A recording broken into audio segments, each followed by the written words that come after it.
Bueno, nosotros en el encuentro anterior que tuvimos hablamos bastante sobre la organización de la exposición en términos de guión y pusimos mucho el énfasis de que la estructura que se utilizaba para armar el proyecto expositivo era la de el guión a partir de ítems que se iban pautando de una manera muy concreta, concisa y clara, donde en el guión curatorial poníamos el énfasis en la inclusión de la información conceptual de la exposición, dividiendo el contenido en tema, que era algo genérico, y en concepto, que era algo específico que se planteaba desde la propuesta expositiva, digamos, que tenía que ver con una enunciación subjetiva y que de alguna manera era el corazón curatorial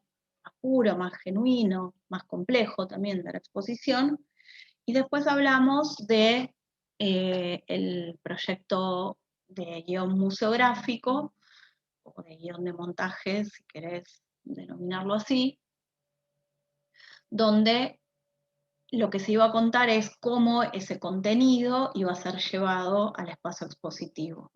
Y siempre poniendo el énfasis en que tendría que estar muy bien fundamentada la necesidad de que ese proyecto sea llevado a una exposición ocupando una sala, un espacio físico, sobre todo teniendo en cuenta que en el contexto actual, donde hay posibilidades de los recursos tecnológicos de hacer exposiciones virtuales, esta idea de llevar el proyecto a una exposición y sobre todo física tenía que estar fundamentado partiendo de la base de que toda exposición es una instancia de comunicación visual y que hay que entender esa instancia de comunicación con sus posibilidades y sus requisitos específicos. Una de las cosas que habíamos planteado también es que existía como una especie de vicio eh, con el uso de los textos en las exposiciones como resultado del trabajo profesional de curadores que en general venían de disciplinas que estaban muy ancladas en lo teórico, también producto de que no existían en las décadas anteriores carreras formales, carreras de carácter universitario o post-universitario, digamos, carreras de posgrado, que se dedicaran al trabajo curatorial. Entonces, que un poco lo que había sucedido era que profesionales de la filosofía, de la historia del arte o de la crítica de arte como teoría, de la estética, digamos, de disciplinas que estaban vinculadas con las artes visuales, derivaron en la curaduría y entonces el texto había sido como una especie de vicio que se había ido deformando con el tiempo por el origen de estos profesionales. Y esto lo mencionábamos haciendo referencia a que el texto es un elemento más dentro de la exposición, pero que lo que no deberíamos hacer es poner todo el peso en que sea el texto el que explique las intencionalidades de esa exposición, siendo que como instancia de comunicación visual deberían ser los recursos museográficos, la disposición en sala de esas obras, las que le vayan brindando las pistas, las herramientas al visitante para que vaya accediendo a esa propuesta conceptual, a esa propuesta curatorial por sus propios medios. Lo que no significa que hay que dejar de lado el texto, sino comprender que el texto no puede explicar todo, que el texto es un recurso más para que justamente se configuren este repertorio de elementos para que el espectador pueda construir por sus propios medios el sentido que nosotros queremos darle a ese conjunto de obras. Entonces, por eso aquí esta frase de José Roca, que hace referencia al texto, ¿no? Entonces dice, la exposición es un texto, es decir, un mensaje que se expresa en términos visuales. El montaje de una exposición puede, a través de recursos museográficos, tales como el color, la disposición de paneles, la iluminación y la escenografía museal, generar un clima que condicione y comunique la muestra. Este extracto está tomado de un manual que redactó José Roca, junto, en realidad creo que Roca fue más bien el editor, que es el proceso de concepción y realización de una muestra, que es un texto que no forma parte de la bibliografía obligatoria de la materia, pero que bueno, después si quieren se puede compartir porque la verdad que es súper interesante. Y deja de manifiesto esto que estábamos planteando, ¿no? Que la exposición es un ámbito que se comunica en términos visuales, con lo cual lo textual, el texto tradicional, debería, en el caso de ser incluido, aportar un elemento más, pero para que la construcción sea a partir de los recursos visuales. No significa que la exposición no tenga que tener texto, sino que a lo que se refiere es que ese texto no puede explicar todo, porque si no, finalmente la exposición pierde sentido, ¿no? Sería más lógico finalmente dejar todo eso en un texto o en una publicación con imágenes y punto.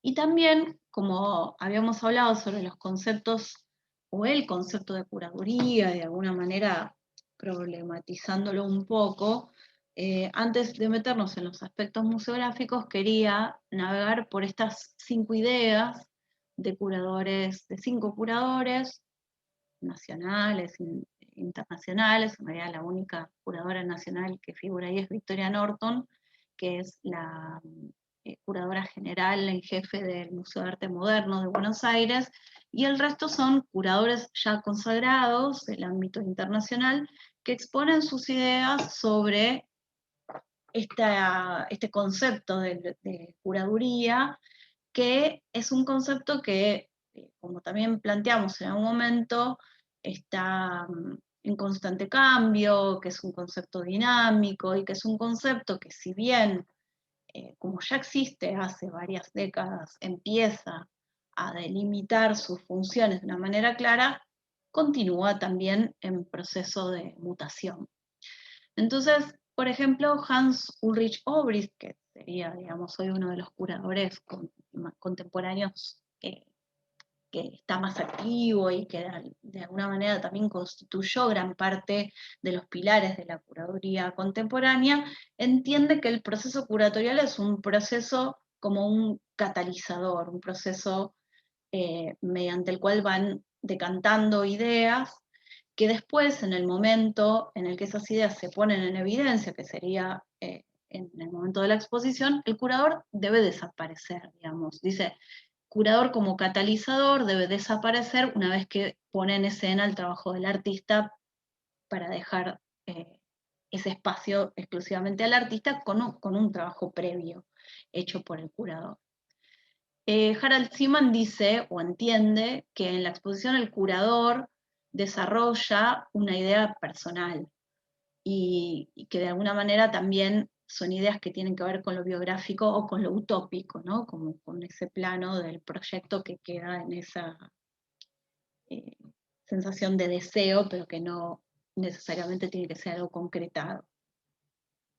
John Tagg entiende a la curaduría como una cartografía, como un mapeo de contextos, y presenta convenciones compartidas para un resultado legible. Esto es interesante, sobre todo haciendo hincapié en esta idea de las convenciones compartidas y la idea del resultado legible, ¿no? Digamos, a partir de ciertas pautas, ciertos cánones de comprensión compartidos, aceptados universalmente, se trabaja sobre un mapeo, sobre una organización de ciertos contenidos para presentar un resultado legible, que a veces es la presentación de una tendencia, de una nueva hipótesis sobre un artista, sobre un conjunto de artistas. Howe Hanru dice que para él la curaduría es plantear una pregunta, formularla y responderla con el artista, con el fin de que el proceso sea esa colaboración en sí misma, que es, bueno, una idea bastante interesante, ¿no? Que finalmente la exposición sea el enunciado de ese proceso de trabajo, donde además se ve o se muestre un trabajo conjunto, un trabajo hecho en complicidad para derribar también este mito que circula hace tiempo de que artistas y curadores son enemigos, ¿no? De alguna manera. Y después finalmente Norton, Victoria dice que para ella siempre la curaduría tiene que plantear una mirada crítica. Y con esto además subrayamos esta cuestión de la ineludible subjetividad que tiene la curaduría como disciplina. En el centro de la escena, que pone en articulación estos conceptos de los distintos curadores, se plantea esta idea de que la curaduría es un acto creativo también. Es un acto creativo que es diferente al acto creativo del artista, que opera en un plano diferente, pero que también tiene su instancia creativa. Y esto también es un dato que me parece que es importante destacarlo para entender que, bueno, en tanto hay creatividad, también hay ideas subjetivas y trabajadas y fundamentadas, y también hay propiedad intelectual, ¿no? En tanto esa instancia creativa. Yo, Máximo, sigo hablando, en la medida en la que vos quieras hacer preguntas o hacer alguna acotación, abrís tu micrófono y me avisás. Sí, sí, no te preocupes. Sí, iba a decir que, nada, estoy muy de acuerdo con eso de que la curaduría también es un acto creativo.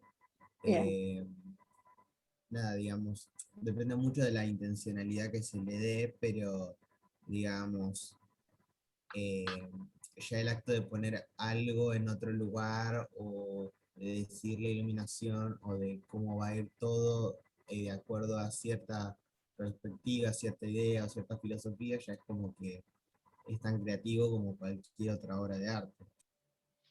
Sí, bueno, qué bueno que también coincida.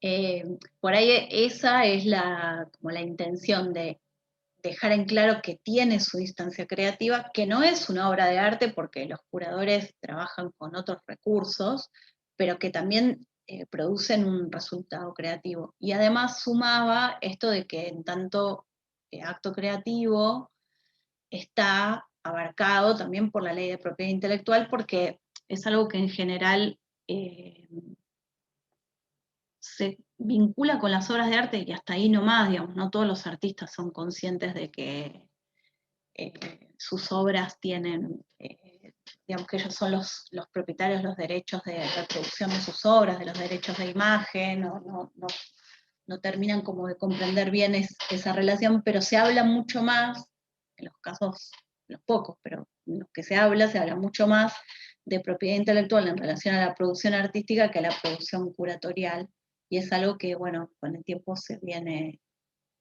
intentando cada vez dejar más en claro.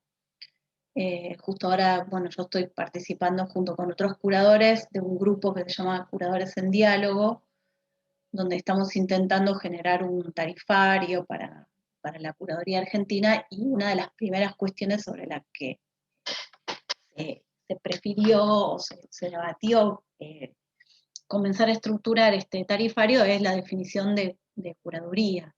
Y ahí, bueno, se planteaba esto también que yo decía recién, que a pesar de que ya lleva varias décadas la práctica curatorial y que hay algunas pautas que se van delimitando y que son constantes en el tiempo, también igual de todas maneras es eh, una definición que está en constante cambio. Y algunas otras palabras vinculadas con la curaduría, como la negociación, el hacer política, mediar, relacionar, escenificar, para acercarnos aún más hacia una definición curatorial, y dos ideas que, bueno, por un lado la que planteábamos recién, esta idea del acto creativo como un ejercicio que se hace a partir del trabajo del artista, o con el trabajo del artista, pero que siempre tiene como puntapié inicial la obra de ese artista o de ese conjunto de artistas. Y la otra cuestión es que es importante considerar que es más a partir de la década del 70. Nosotros en el otro encuentro habíamos hablado un poco sobre los orígenes y decíamos que, bueno, la definición de curaduría como curatorship a nosotros nos llega desde Estados Unidos a Latinoamérica, y va a ser a partir de la década del 70 donde esa idea de la dimensión autoral, de la curaduría como acto creativo toma más cuerpo, ¿no? Para ponerle también un coto cronológico. Y la otra vez cuando hablábamos sobre estos dos guiones, y si bien hoy vamos a poner un poco más de hincapié en el guión museográfico, necesitamos volver a hacer una revisión sobre cuáles son las funciones que el curador tiene en el proyecto expositivo, ¿no? Entonces, por un lado es, por supuesto, el que desarrolla el guión curatorial, ¿no? Es también el que va a decidir cuáles van a ser las obras, digamos, el que va a armar esa lista de obras, que también habíamos dicho que se incluye dentro del guión curatorial, porque en esa selección de obras es donde el curador puede empezar a hacer visible su propuesta, su concepto curatorial. Después, por supuesto, esas obras van a ser dispuestas en un espacio con un sentido y un orden particular, digamos, exclusivo, y, y además esas obras van a interactuar con los recursos museográficos, pero la primera enunciación es contar cómo va a contar eso a partir de estos elementos, que son las obras de arte. Entonces, la lista de obras se incluye siempre, por eso, en el guión curatorial y no en el museográfico, porque tiene que ver con el contenido de la exposición. Y en la lista de obras se incluye una lista con imágenes siempre, y aquí lo que vemos es el desglose del epígrafe, digamos, de los datos técnicos que toda lista de obras tiene que tener como mínimo. Hay listas de obras que son mucho más complejas, que tienen más información. Lo que hay que entender es que de alguna manera la lista de obras es un poco el esqueleto de la exposición y que es un material de trabajo del cual se extrae un montón de información. Información para el seguro, información para el catálogo, información para las fichas nomencladoras, las cédulas en sala, es también información para montaje. Entonces, cuanto más completa es esta lista, más operativa se vuelve para el proyecto expositivo. En el caso de que se trate de varios artistas, la lista de obras, por supuesto, tiene que contener el nombre. Si es uno solo, esto no tiene sentido. Y este desglose que vamos a hacer de la ficha técnica puede alterar el orden de la información, no necesariamente se tiene que respetar así como aparece aquí, pero sí hay que tener en cuenta dos cosas: que toda esta información tiene que estar sí o sí, a la cual después se le puede adicionar otra más, y por otra parte, que esta información, si bien se puede alterar este orden, una vez que se configura la lista de obras, tiene que respetar siempre un mismo orden. Es decir, si yo decido que el título siempre va a ir al final, perfecto, pero que siempre tiene que ir al final.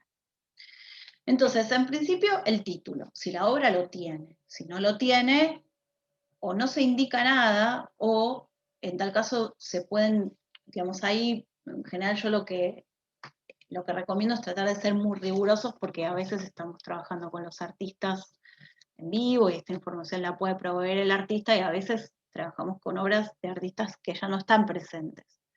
Entonces, las obras, por un lado, pueden carecer de título, no tienen título. También podemos nosotros desconocer el título, es decir, a lo mejor la obra tuvo un título, pero no tenemos acceso a esa información. O tal vez el artista decidió que el título de esa obra sea sin título. Entonces hay que tratar de ser bastante rigurosos en esto. Por ejemplo, yo siempre cuento un caso donde durante varios años trabajé en la catalogación de obras de un artista que falleció, y en conjunto se trabajaba con una galería que además comercializaba su obra. Entonces nosotros desde la catalogación, desde el inventario, en los casos en los que no teníamos acceso al título, indicábamos título desconocido, porque no sabíamos cuál era el título, ni siquiera sabíamos si tenía título. Pero la galería ponía sin título, y siempre teníamos este roce, porque lo que yo indicaba es, bueno, no sabes si es sin título. No sabes si el artista decidió que no tenga título, si el artista decidió que sea sin título, o que no sabes el título. Parece como el cuento de la buena pipa, pero digamos, es importante tratar de ser muy rigurosos con esa información, porque nosotros desde lo curatorial no solamente enunciamos en el concepto curatorial, sino en toda la información que estamos eh, dando a conocer, y también construimos parte de la historia de esas obras, de ese cuerpo de obras. Entonces hay que tratar de ser como muy minucioso en cómo referirse a eso. Después, si esa obra pertenece a una serie, también hay que nombrar la serie. Hay artistas que trabajan así, hay artistas que no trabajan en serie, entonces en ese caso no se incluye la información.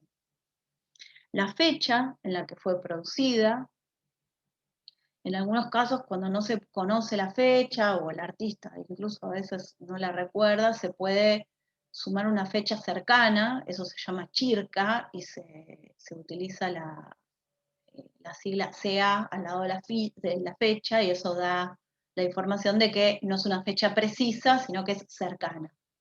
En obras contemporáneas en general se indica el año, pero en obras que son más antiguas, donde es difícil establecer eso, a veces se pone una franja de décadas, entre la década del 80 y el 90, y en las obras aún más antiguas a veces directamente se indica el siglo, pero no se puede precisar una fecha más cercana o más específica, ¿no?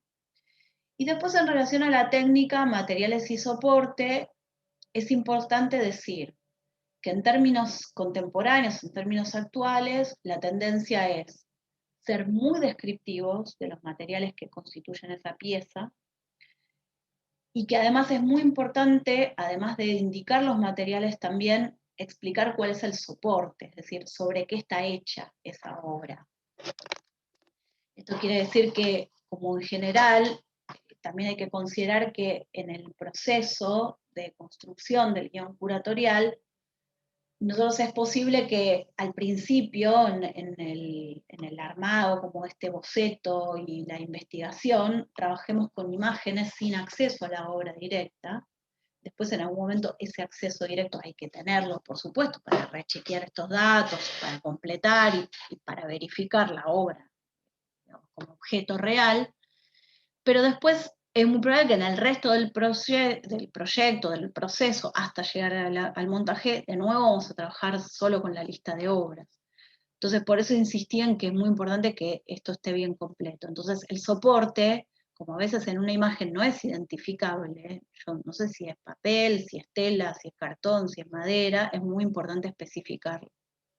Entonces, por ejemplo, para dar un ejemplo de técnica, materiales y soportes. Podría ser collage, esa es la técnica. Los materiales son recortes de papel de diario, retazos de tela y, no sé, fragmentos de correspondencia del artista con su hija en la década del 70, sobre papel. Entonces ahí estoy enunciando cuál es la técnica, cuáles son los materiales en detalle y además cuál es el soporte sobre el cual está hecha esa pieza.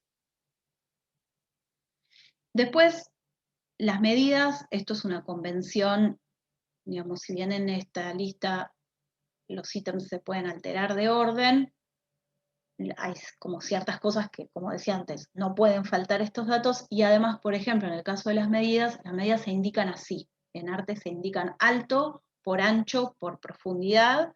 Es un consenso universal, internacional, diferente a otras disciplinas, como por ejemplo, no sé, la matemática o la geometría, que indica base por altura. Bueno, en arte se indica siempre el alto, el ancho, y la profundidad en los casos en que el objeto sea tridimensional, ¿no?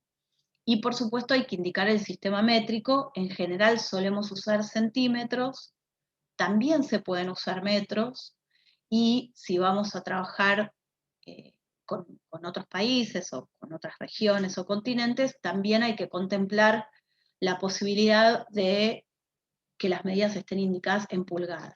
De hecho, si ustedes ingresan a las páginas de los acervos, las colecciones permanentes de los principales museos, como el MoMA, el Louvre, incluso creo que el otro día estaba viendo de Reina Sofía, el Prado, en general tienen las medidas en centímetros y en pulgadas, en los dos sistemas métricos. Y por supuesto, esto si estamos hablando de obras que son estáticas, pero si hablamos de video hay que incluir la cantidad de minutos, si hablamos de algo que contempla sonido o que se trata de una performance, una acción, también se incluye la duración en tiempo. Y Si estamos hablando de obras que tienen la posibilidad de ser múltiples, como por ejemplo la fotografía, la escultura, el grabado, entonces ahí hay que indicar el número de edición o el número de copia. Esto es, si se trabaja, por ejemplo, podía hacer un video, y en ese caso también,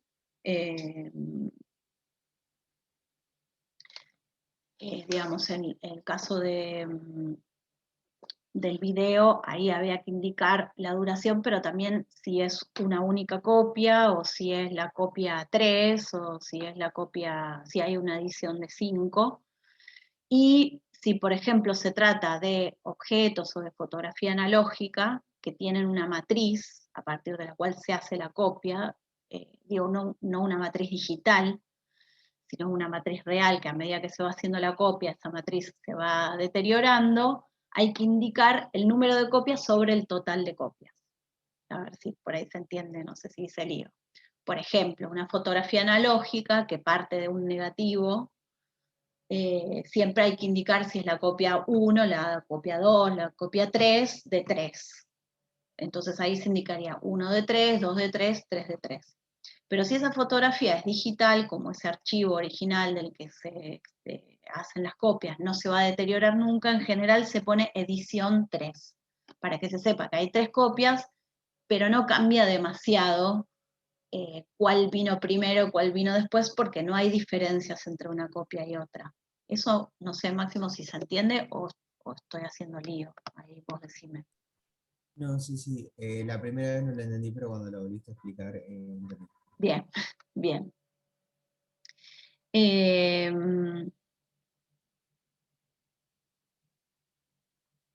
bueno, perdone que en simultáneo a que estamos en clase estoy tomando un examen de otra materia, entonces ahí estaba, eh, mientras hablo contigo, verificando que todo va bien. Eso, espera que dejo de compartir un minutito. Y eso por ahí, si querés, lo que te iba a decir es que está bueno,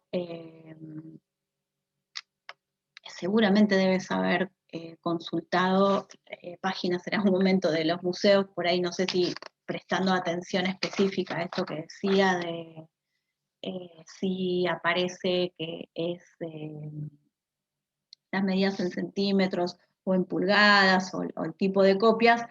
Lo que por ahí sí se puede hacer como ejercicio es que entres a algunas de esas páginas a verificar, y de hecho yo siempre lo que digo es, cuando hay dudas sobre eso, sobre qué información va o cómo debería ser incluida, hay que ir a las páginas de los museos y copiar esa estructura, porque te vas a dar cuenta que es igual en todos los museos. De hecho, esto, por ejemplo, de las medidas alto por ancho, es re importante y aparece en todos los museos de esa misma manera, con lo cual, de alguna manera queda como, no sé si comprobado, pero importante que esté claro que es así, digamos, es un consenso. Y digo esto porque a veces sucede que algunos artistas o algunos curadores colocan las medidas mal, y eso es como un pequeño detalle a través del cual uno puede percibir como cierto grado de no profesionalismo, digamos, ¿no? Porque si en algún momento esos curadores o esos artistas estuvieron en contacto con obras internacionales o colecciones internacionales y verificaron que esto era así, porque después llevan su información de manera errónea. Entonces parece como una tontería, pero también es evidencia como de un cierto grado de preparación del curador y del artista a manejar la información de esta manera. Así que no sé, Máximo, si se entiende esto. Por eso soy tan hincha con la cuestión de la lista de obras y No, cómo sí, tiene sí, que ser. obvio, obvio. Bien. Bueno, entonces, qué difícil hacer dos cosas al mismo tiempo, ¿no? En la lista de obras, ahora vuelvo ahí a la presentación, ¿eh? En la lista de obras, además de esta data técnica, vos podés incluir en qué colección o a qué propietario pertenece. Eso en general, antes, si esa información va a ser llevada a la sala, digamos, o a la lista de obras, que se haga pública, hay que consultarlo con los propietarios, porque a veces los propietarios quieren ser mencionados, otras veces no. Entonces hay que consultarlo, después verás que a veces en los catálogos figura como colección particular, pero no se menciona quién, y a veces figura, eso se consulta antes, ¿no? Si la persona desea ser nombrada o no. Me acuerdo también hace muchos años en un museo en el que yo trabajaba, una persona del público se me acercó y me dijo, che, todos figuran como colección particular, pero vos sabés a quién pertenecen, ¿no me podés contar? Y claro, lo que yo le decía a esta persona del público es, bueno, justamente son personas que no quieren que se sepa que pertenece a su colección, entonces no es una información que se pueda dar. Sí, por supuesto, uno internamente en la organización la tiene que saber, porque tiene que acceder a la obra y la tiene que asegurar y todo eso, pero no es data que se pueda dar sin antes consultar. Bueno, y después, además de que el curador, por supuesto, ejecuta el guión curatorial, ahí incluye la lista de obras, también acompaña la edición del catálogo, considerando, por ejemplo, que el curador va a trabajar con un espacio, cuyo espacio, que puede ser desde una galería, un museo, una institución de diversa índole o sala de exposición, tiene ya su formato de catálogo. Entonces ahí el curador lo que hace es completa el contenido y puede trabajar junto con el diseñador en el ajuste de eso, pero bueno, seguramente, digamos, lo que quiero que se entienda es que el curador empieza a articular su trabajo con las diferentes áreas del equipo de desarrollo de ese proyecto curatorial, que puede ser un equipo de la propia institución o un equipo que se armó específicamente para ese evento, digamos, porque nosotros en Latinoamérica, de alguna manera, perdón, estoy haciendo lío ahí, incluso en las instituciones no encontramos siempre esta estructura, pero lo que quiero que quede claro es que se puede armar temporalmente y se desarma después para el momento que ya terminó el proyecto. También de esa manera puede trabajar con la gente de prensa, que son los que van a armar las gacetillas de prensa, los comunicados de prensa, con las lógicas y los propios códigos del mundo de la comunicación de prensa y de medios, pero que por supuesto el contenido tiene que estar verificado por el curador. Y después también puede acompañar el montaje. Hay curadores, creo que esto lo habíamos dicho en el encuentro pasado, hay curadores que hacen el montaje y participan en el montaje, y hay otros curadores que no, que prefieren delegar el montaje en otras personas. Entonces, como sea, en los dos casos igual el curador está presente en ese montaje, o lo acompaña o lo ejecuta junto al equipo de museógrafos y montajistas, pero está presente ahí. Y también se comunica o trabaja en interacción con el departamento educativo. Esto es para armar las guías para docentes, los recorridos, los guiones, digamos, de las distintas propuestas de circulación por la exposición. Y por supuesto, el curador también participa en las reuniones de coordinación general, las reuniones con los prestamistas de las obras, con las instituciones que proveen ese contenido. Es decir, que además de interactuar en todas estas áreas y de brindar siempre el contenido para esas áreas, también se involucra de alguna manera con las áreas de producción, de administración y de conservación, aunque no sea el curador el que tome estas decisiones, pero sí el que tiene que dialogar con estas otras áreas, digamos, del proyecto expositivo. ¿Hasta ahí se entiende? ¿Todo bien, Máximo? Sí, sí. Bien.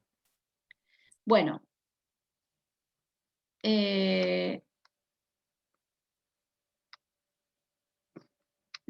nosotros en algún momento hablamos un poco sobre los tipos de exposiciones. Esta es una clasificación posible. Sobre todo porque cuando en el proyecto, esto también es bien importante, tanto para el guión curatorial como para el museográfico, sobre todo para el museográfico, pero en términos generales es para todo el proyecto, siempre la descripción, digamos, la identificación, tiene que ser de general a particular. Entonces, cuando uno enuncia, bueno, voy a hacer una exposición, primero hay que delimitar qué tipo de exposición es, o de qué características era esa exposición. Entonces, por ejemplo, de acuerdo al tiempo, la exposición puede ser permanente o temporal, y de acuerdo a la circulación puede ser fija o puede ser itinerante. Y también estas características se pueden combinar. Por ejemplo, puede ser una exposición permanente itinerante. Puede ser siempre una misma exposición que está itinerando hace un montón de años por distintos lugares, ciudades, instituciones. Y puede ser temporal, también itinerante, o puede ser una temporal fija, que solo se va a llevar a cabo en una sola institución, en un solo espacio, y va a terminar con una fecha específica, al igual que una permanente. Y después, de acuerdo al carácter, estos son algunos ejemplos, porque puede haber otros. Puede ser, por ejemplo, una exposición individual o colectiva, puede ser una exposición retrospectiva, puede ser antológica, puede ser cronológica, histórica, temática. Ahí es como bastante infinita la cuestión. Pero entonces empezamos ya a delimitar este tipo de proyecto, donde, por ejemplo, voy a dar solo un ejemplo para que se entienda, vamos a hacer una exposición temporal, itinerante, colectiva. Y después, a partir de ahí, lo que se puede empezar a desglosar, para empezar como a caracterizar ese proyecto, es explicar, por supuesto, quiénes son los artistas de esa exposición colectiva, quiénes la van a integrar, y por ejemplo, qué es lo que se va a exponer. A veces se hace ese desglose, va a ser una exposición temporal, no me acuerdo si había dicho fijo, itinerante, ¿no? Temporal, itinerante y colectiva, que va a incluir pintura, grabado y fotografía. Y después se va, entonces ahí específico, a contar, bueno, cuál va a ser el tema, cuál va a ser el concepto, y también, bueno, por supuesto, la lista de obras que mencionábamos antes. Pero entonces ahí hay como una macroestructura donde se empieza a caracterizar ese proyecto. Estaba pensando, que quería mostrar un ejemplo para que se comprenda esto, de un proyecto expositivo que es individual, de una artista argentina, eh, pero que es itinerante. Entonces, bueno, puedo mostrar como dos ejemplos, ¿no? Espera que quiero compartir la pantalla. Este, por ejemplo, es como una especie de dossier muy, muy sintético, que fue armado así justamente pensando en que la persona que veía el proyecto necesitaba como una información como muy concreta. Entonces, bueno, aquí se plantea, ¿no? Proyecto expositivo o opción reducida. Esto sería como una especie de guión curatorial muy, muy sui generis, pero más o menos un guión curatorial. Está el título, Marea, una línea sinuosa en transformación, de Paula Vladimirsky, que es la artista que expone, con la curaduría, en este caso, a mi cargo. Entonces, los conceptos principales que se van a trabajar en la exposición o en este proyecto son el dibujo sin pautas, el artista relacionado con el público produciendo en conjunto, la idea de un dibujo rebelde, la idea de mutación, de participación, vivenciar el dibujo como experiencia, volver al contacto y dejar huella. Y bajo esta premisa de todos podemos dibujar. Se presenta este dispositivo de dibujo, acá hay como una especie de boceto, de prototipo, donde se la ve al artista trabajando en estos cilindros de PVC cristal, que después además se pueden borrar, por esto es la idea del proceso, lo continuo. Entonces se plantea un dispositivo de dibujo como diálogo visual. Y se trata de un muro de dibujo participativo planteado en una estructura de 8 metros lineales aproximadamente, como un gesto de época, por turnos, con cita previa, y el público participa en este diálogo visual. Es una propuesta de cercanía, pero con distanciamiento. Y se incluye un presupuesto, porque así era requisito de esta convocatoria, digamos, esto es un proyecto que fue presentado el año pasado, porque lo veo el presupuesto y me parece poco, pero bueno, fue del año pasado, ¿no? Esta era como la versión reducida, y quiero mostrar una versión un poco más extendida de este proyecto, que además, a ver si, perdón, estoy tratando de encontrarla. Bueno, por ejemplo, esta fue una versión que se presentó,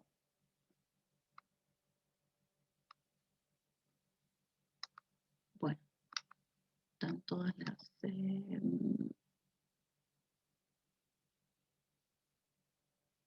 perdón, como que no encuentro, quiero encontrar rápido los proyectos y no...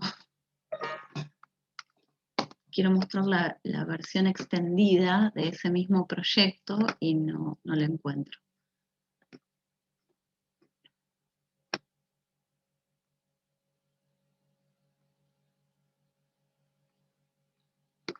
Parezco como con la gente mayor, ¿no? Que no se lleva bien con la computadora.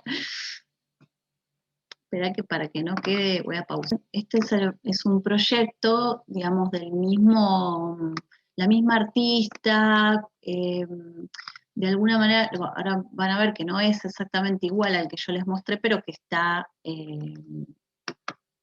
no, este es de otras artistas, bueno, no importa, igual, funciona igual. Que fue presentado para la Fundación Ramsey Dyer, que es una fundación que tiene su sede en Santa Fe y que usualmente todos los años abre convocatoria para presentar proyectos expositivos con ciertos requisitos. De alguna manera ellos plantean cuáles son los requisitos de la presentación de ese proyecto, hay otros que no, que los deja abiertos. Entonces, en este caso se presentó una propuesta con 2 artistas, bueno, cuyos datos se incluyen ahí, con un texto que va explicando un poco cuál es la propuesta del proyecto expositivo, que un poco se explica aquí, ¿no? Dice, apelando a distintos lenguajes visuales, recursos y variantes expresivas, las obras que conforman el proyecto expositivo Modalidades de lo Traslúcido ofrecen en su conjunto una atmósfera inquietante, que se revela entre aquello que es manifestado explícitamente y aquello que permanece oculto. Como si se tratara de una delgada membrana que las artistas ponen en tensión, lo dicho y lo silenciado se enfrentan, haciendo de cada obra un umbral abierto que interpela al espectador desde una oscilante dicotomía. En esta operación, tanto el trabajo con el espacio como ciertas escalas de la intimidad revelan las directrices que guían la producción de cada artista. Después el texto sigue y explica algunos de los otros conceptos y se suma una selección de obras, en este caso es una selección posible que para estos proyectos, eso me parece importante aclararlo, para estos proyectos en general, como se presentan con un año de anticipación, funcionan como una idea general de cuáles son los tipos de obras que se presentarán en la exposición, porque, repito, como a veces se presentan con un año de anticipación, tal vez cuando el artista quedó seleccionado ya está trabajando en otra cosa. Entonces, o bien se presentarán estas obras, o bien puede ser que haya seguido trabajando en esa línea y dentro de ese mismo proyecto se incluyan otras. Pero, bueno, tiene que ser algo cercano a lo que se va a presentar. Entonces aquí se incluyen las obras con el epígrafe, como decíamos recién, indicando, bueno, la técnica, en este caso sería pintura. En general cuando es pintura ni se aclara porque es como lo tradicional, pero sí, bueno, el título, la fecha, los materiales y el soporte y las medidas, en alto por ancho. por ejemplo aquí es tinta sobre papel, 150%, es decir, primero el alto que el ancho, se indica una serie, sin título y la serie. Bueno, y aquí el proyecto, digamos, no es en términos académicos, así como venimos viendo, un guión tal y como, digamos, con toda la información completa, sino que es un guión que responde también a los pedidos de esa convocatoria. Cuando no hay un pedido, bueno, se arma el guión como nosotros lo conocemos, pero en ese mismo enunciado ya se explica, bueno, obras con distintos soportes, con distintos medios que se entiendan, a veces puede ser solo de dibujo. Bueno, eso como para que se tuviera una noción general de esto que planteábamos antes del proyecto. Y entonces ahí sí quería que vayamos a los distintos elementos que pueden empezar a configurar el guión museográfico. Digamos, nosotros, guión curatorial, como decíamos recién, se explicitan los contenidos y los conceptos centrales, y en el caso del guión museográfico, los elementos con los que se va a trabajar para hacer visible y comprensible ese contenido. Entonces aquí lo que estamos viendo es un gráfico que ordena lo que se llaman las apoyaturas dentro del léxico de la museografía, es decir, los elementos que utilizamos en la exposición, los elementos en los que nos apoyamos dentro de la exposición para hacer visible ese guión curatorial. Por eso ahí en la bajada dice elementos de los que se vale la exposición para transmitir información. Y en términos coloquiales, podríamos decir que apoyaturas son todos los elementos que no son las obras o los objetos artísticos expuestos. Pero lo que hay que entender es, bueno, con qué tipo de apoyaturas podemos trabajar, de cuáles nos podemos valer. Y entonces este gráfico las ordena en categorías. Ese concepto, Máximo,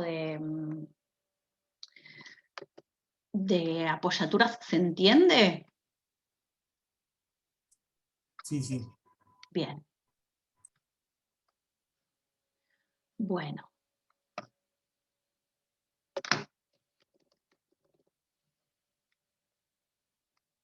Vamos de nuevo. Entonces, dentro del grupo de las apoyaturas físicas, que serían también conocidas como soportes físicos, están el grupo de las corpóreas y de las planas. Digamos, va a haber algunas que pueden ser tridimensionales y otras que son planas.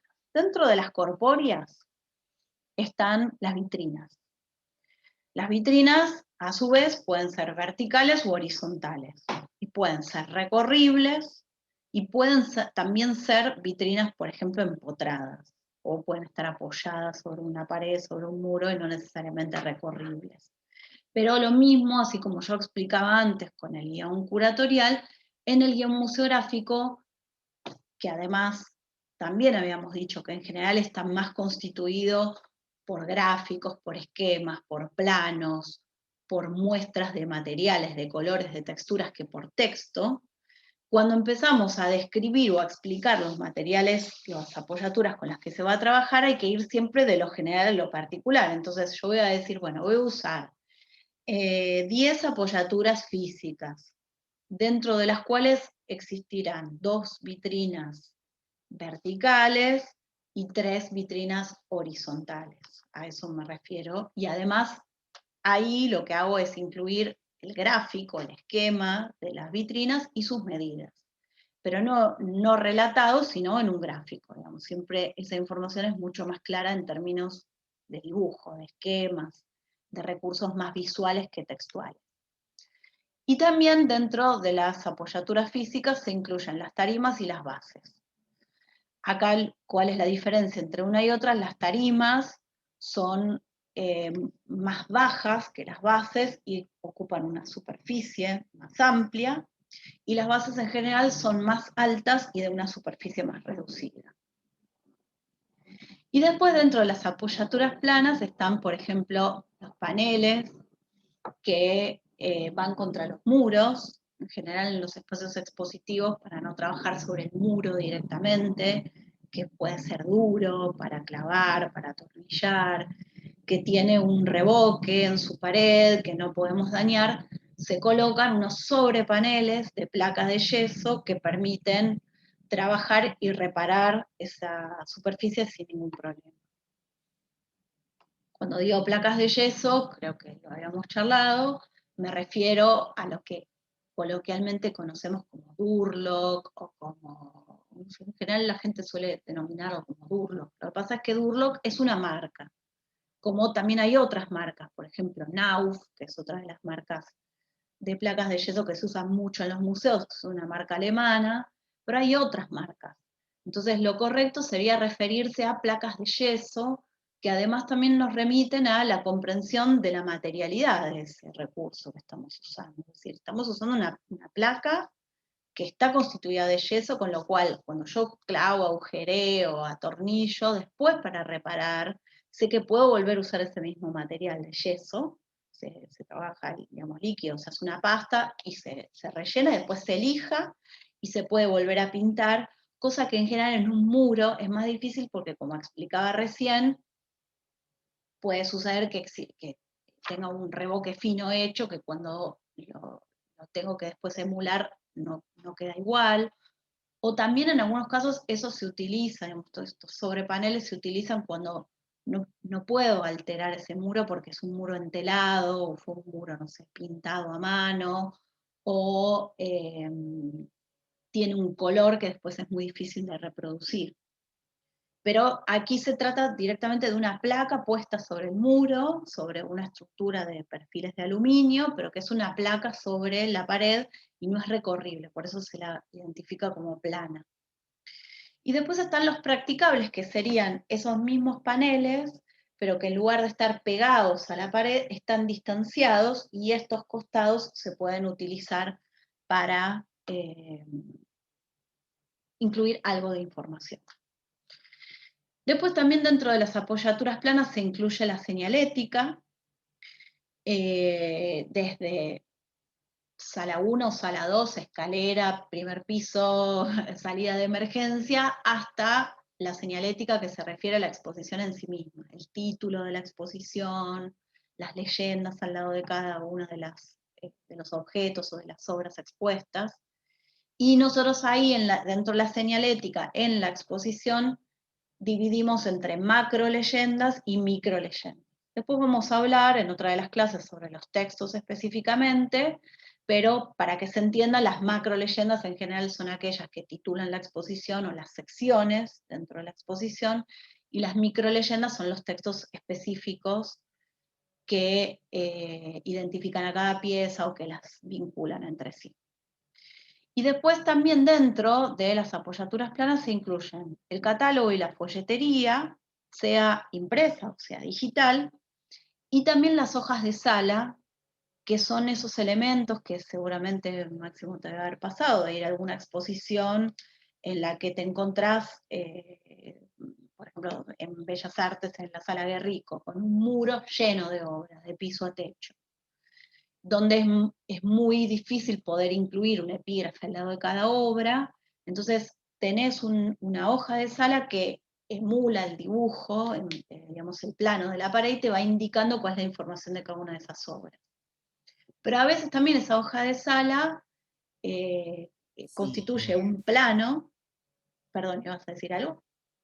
no, no, solamente que eso es muy común, sobre todo en lugares, por ejemplo, no sé, que antes por ahí era en un palacio o algo así, no sé, los Claro, museos vaticanos, sí, así en museos muy viejos de Europa, que está todo lleno de obras, e incluso, digamos, en el medio, digamos, donde no hay obras hay decoración, entonces claro. es muy difícil aclararlo todo. Totalmente, claro. Por ejemplo, no sé, algunas salas del Louvre que tienen, no sé, las paredes pintadas, una cosa así, y como vos decís, sí, en los palacios, en lugares donde no se puede intervenir, sí, totalmente. Se usan o esos sobrepaneles o estas hojas de sala. También a veces las hojas de sala se pueden usar si, no sé, vos, por ejemplo, no sé, haces una exposición de artistas de la abstracción geométrica, que son como muy meticulosos con sus obras y la interferencia visual y qué sé yo. Entonces se decide no incluir ningún texto, no es una exposición de tinte minimalista, no hay epígrafes, no hay texto, entonces la hoja de sala es un plano de sala donde te va dando esa información, los recorres con eso en mano, y después de acuerdo al material con el que se haga, esa hoja de sala te la puedes llevar o puede ser algo que se dispone en un espacio dentro de la sala y que después lo devolvés. También, ojo, las hojas de sala, refiriéndonos a estos, o los palacios, o estos grandes museos, que reciben y recibían en realidad por ahora grandes afluencias de público, porque ¿no? Estamos en un momento donde hasta el Louvre lleva cerrado un montón de meses, que es una locura, que reciben mucha afluencia de públicos de muchos lugares distintos. Entonces la hoja de sala te permite dar la posibilidad de los textos en múltiples idiomas. En general, los textos en exposiciones, digamos, internacionales se ponen, no sé, en español y en inglés, o en francés y en inglés, pero puede haber hojas de sala con esos textos en alemán, en japonés, en portugués, y entonces cada visitante entra a la sala, toma la hoja del idioma que comprende o con el que se siente más a gusto y recorre la exposición con eso, que sería un tipo de información que no se podría pegar en el espacio de la sala porque si no ocuparía más lugar en los idiomas que los propios objetos, ¿no? Bueno, y después dentro de este gráfico de las apoyaturas están las sensoriales o las apoyaturas de ayuda, que son las que se refieren a los sentidos que no están vinculados con la vista, ¿no? El olfato, el tacto, el oído y el gusto, siempre haciendo esta aclaración de que son elementos que desde la museografía, desde el diseño expositivo, nosotros sumamos como complementarios, como ambientadores, como contextualizadores para reforzar ese mensaje que queremos transmitir. No son elementos que le pertenezcan a la obra, porque bueno, hay obras que involucran el tacto, hay obras que involucran el olfato, por ejemplo, no sé, Ernesto Neto, es un artista brasileño cuyas obras siempre, como incluyen especias y distintos elementos, está evocando lo olfativo, pero eso es un elemento de la obra. Nosotros aquí en las apoyaturas nos referimos a los elementos que eh, ayudan, como decía antes, a generar un contexto, un clima para que sea más comprensible el acceso a ese mensaje, ese concepto curatorial. Después están las apoyaturas virtuales, que pueden ser, por ejemplo, las páginas web, las redes sociales, que están por fuera en general de la exposición, y que a veces funcionan antes de que yo vaya a la exposición, o pueden, digamos, en simultáneo, antes y después, las dos al mismo tiempo, pero que están como por fuera, de eso me quería referir, donde a veces se pide que, bueno, participes, no sé, haciendo algún comentario sobre la exposición, o con alguna foto, con alguna réplica, o algo que vos tenés que saber antes, por ejemplo, la Bienal de San Pablo, hace muchos años que las audioguías las disponen en la página web y vos te las podés descargar a tu celular antes de llegar a la Bienal. Entonces también hay que contemplar cómo esos recursos virtuales están a disposición fuera del espacio expositivo y que operan también sobre esta idea contemporánea de la exposición expandida en el espacio, aunque la exposición no transcurre, como en términos más del siglo XIX, solamente dentro de ese recorrido, sino que pasan cosas por fuera. Y después están las apoyaturas didácticas o pedagógicas y las apoyaturas especiales, que para exposiciones de arte son más difíciles de usar, sobre todo las especiales, pero que no hay que descartarlas. Y si bien, digamos, el contexto de esta materia se da en una carrera que, por supuesto, entiende la curaduría desde las artes visuales, no hay que desconocer que, bueno, a veces también se pueden otorgar abordajes etnográficos, históricos, científicos, a exposiciones que también estén dialogando con lo artístico, entonces ahí es importante considerarlas.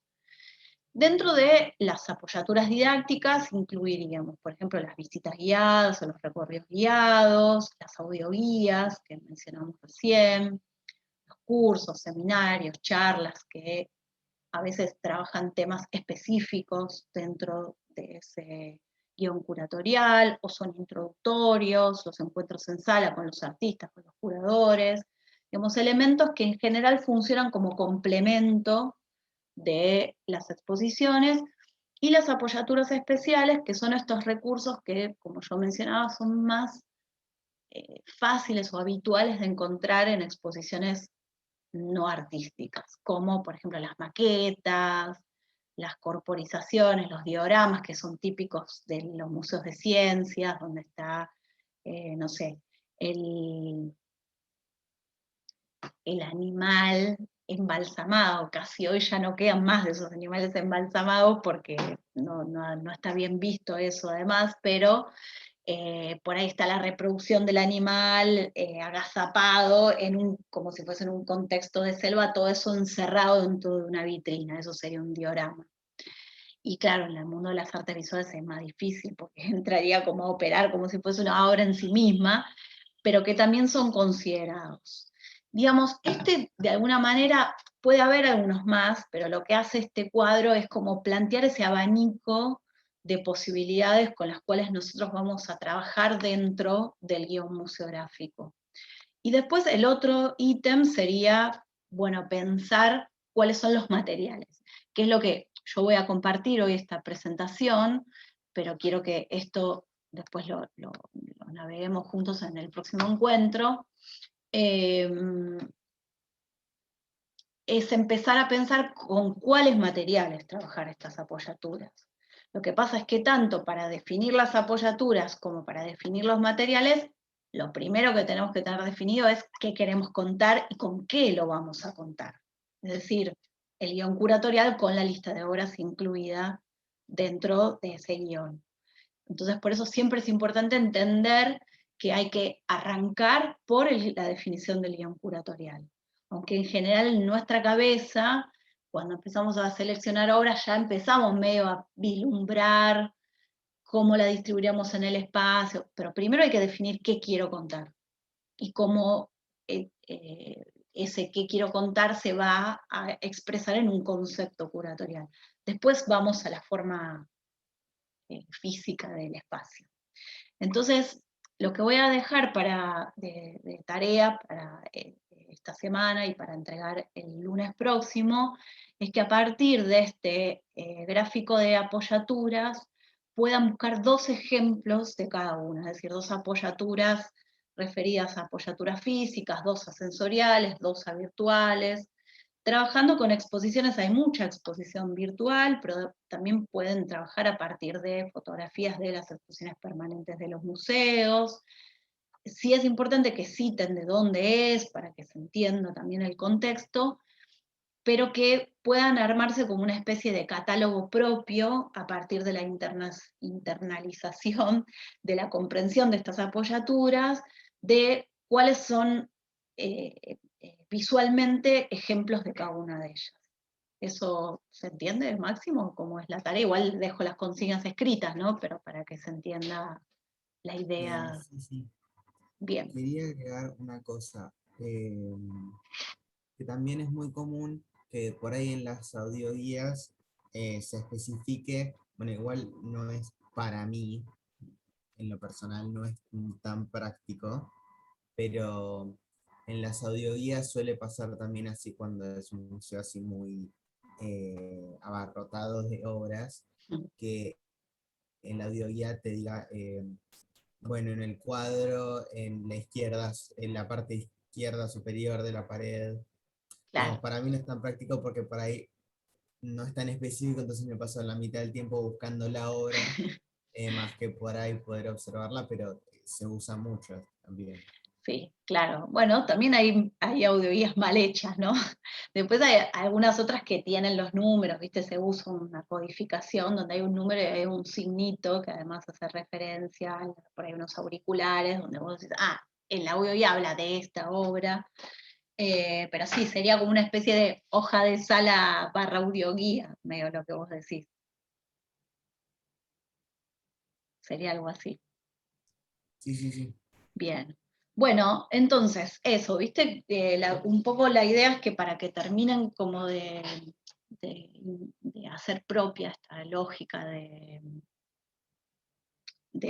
las apoyaturas, lo que quiero es que encuentren dos ejemplos de cada una, armando como una especie de catálogo propio de estas apoyaturas y me las comparten y después vemos fotos, porque además también la otra cuestión importante es entender que cómo se aprenden los elementos museográficos, más allá de que nosotros vayamos viendo esta teoría, de que se llaman soportes, se clasifican así, y eso es construir ese catálogo de conocimientos a partir de mirar muchas exposiciones, ir guardando como en una base de datos propia, mental o real, posibilidades de montaje, porque bueno, hay posibilidades infinitas y con todo lo malo que tiene, que no existen elementos específicos pensados para el montaje, tiene todo lo bueno de que entonces eso nos pone como a disposición el mundo completo de, de recursos para ser llevados a las exposiciones.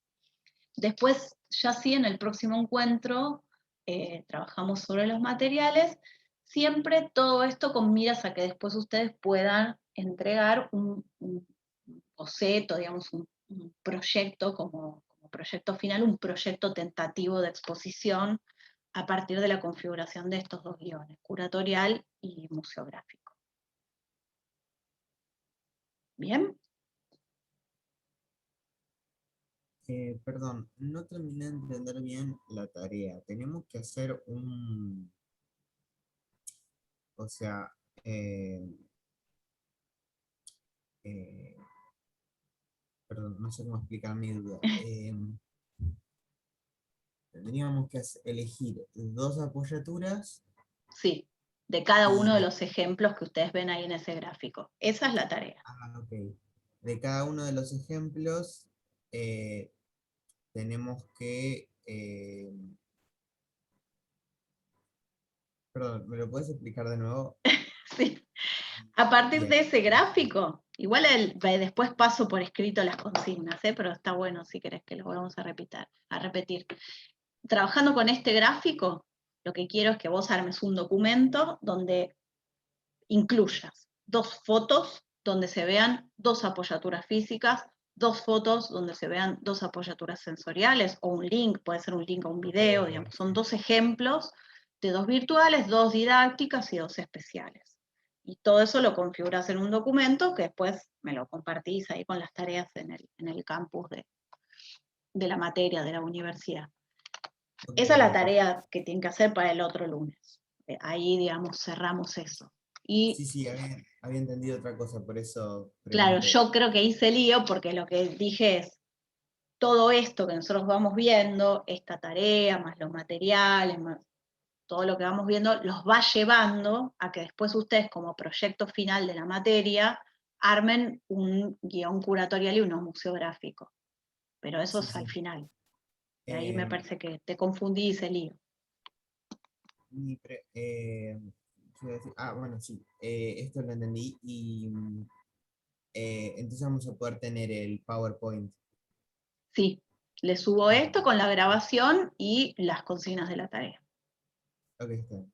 Bueno, muchas gracias. No, de nada, de nada. Bueno, después